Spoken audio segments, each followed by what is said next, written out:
ഒരിക്കലും ജീവിതത്തിൽ direct selling ചെയ്യില്ല, നെറ്റ്വർക്ക് മാർക്കറ്റിംഗ് ചെയ്യില്ല എന്ന് തീരുമാനമെടുത്ത് ഉറപ്പിച്ച വ്യക്തിയായിരുന്നു ഞാൻ. പക്ഷേ ചിലത് നിയോഗം പോലെയാണ്. നമ്മൾ വേണ്ട എന്ന് പറഞ്ഞാലും അത് നമ്മളെ തേടിയെത്തിയിരിക്കും. ഞങ്ങളുടെ നാട്ടുകാർ പറയാറുണ്ട്, വിധിച്ചിട്ടുള്ളത് തടയാൻ ഒരാൾക്കും കഴിയില്ല എന്ന് പറയും. വിധിച്ചിട്ടുള്ളത് തടയാൻ ഒരാൾക്കും കഴിയില്ല എന്ന് പറയും. ജീവിക്കുന്ന വർഷങ്ങളല്ല, വർഷിക്കുന്ന ജീവിതമാണ് പ്രധാനം.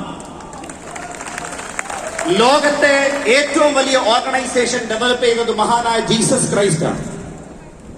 ഒരച്ഛനില്ലാതെ പിറക്കേണ്ടി വന്ന ജീസസ് ക്രൈസ്റ്റിന് തന്റെ ജനനം മുതൽ ധാരാളം പഴികളും ധാരാളം കുറ്റവാക്കുകളും കേൾക്കേണ്ടി വന്നിട്ടുണ്ട്. തന്റെ അമ്മയായ മറിയം ഒരുപാട് വേദനയോടുകൂടി കരഞ്ഞിട്ടുണ്ട്. ലോകത്തെ ഏറ്റവും വിശുദ്ധയായി ആ മറിയത്തെ പ്രഖ്യാപിച്ചിട്ടുണ്ട്. ഒരാട്ടിടനായും ആശാരിയായും അദ്ദേഹം പണിയെടുത്തിട്ടുണ്ട്. പക്ഷെ വെറും 33 വർഷം കൊണ്ട് അദ്ദേഹം 12 ശിഷ്യന്മാരെയാണ് ഡെവലപ്പ് ചെയ്തത്. 12 ശിഷ്യന്മാരെ. അതിലൊരാള് ഇദ്ദേഹത്തിനെ ഒറ്റിക്കൊടുക്കുകയും ചെയ്തു, വെള്ളിക്കാശ്. പക്ഷെ ആ 11 പേരിൽ നിന്നും ലോകത്തെ ഏറ്റവും വലിയ കാരുണ്യമുള്ള ഒരു വലിയൊരു സംസ്കാരമായി അവർ ലോകം മുഴുവൻ പടർന്നു. അവരെ പടർത്തിയത് അവരുടെ ഉള്ളിലുള്ള കാരുണ്യമായിരുന്നു.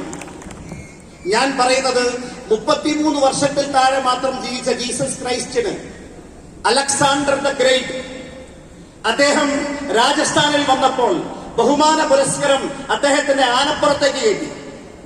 ആനപ്പുറത്തിരുന്നപ്പോൾ അദ്ദേഹം ചോദിച്ചത് ഇതിന്റെ കടിഞ്ഞാൺ എവിടെയെന്നാണ്. ആ സമയത്ത് കുതിരയ്ക്ക് കടിഞ്ഞാണുള്ളൂ, ആനയ്ക്ക് കടിഞ്ഞാണില്ല എന്ന് പറഞ്ഞു. ഒരൊറ്റ സെക്കൻഡ് കൊണ്ട് രണ്ടാമതൊന്നും ആലോചിച്ചില്ല, ആനപ്പുറത്തൊന്ന് ചാടി. എന്നിട്ടാണ് പറഞ്ഞത്, എന്റെ കയ്യിൽ നിയന്ത്രണമില്ലാത്ത ഒന്നിന്റെ പുറത്തും ഞാൻ ഇരിക്കില്ല, എനിക്ക് നിയന്ത്രണമില്ലാത്ത ഒന്നിന്റെ പുറത്തും ഞാൻ ഇരിക്കില്ല. ലോകത്തിന്റെ 1/3 സ്വന്തം കൊടിക്കീഴിലാക്കിയ അലക്സാണ്ടർ ചക്രവർത്തി ജീവിച്ചത് വെറും 35 വർഷത്തിൽ താഴെ മാത്രമാണ്. എനിക്കിപ്പോൾ 45 വയസ്സ് കഴിഞ്ഞു.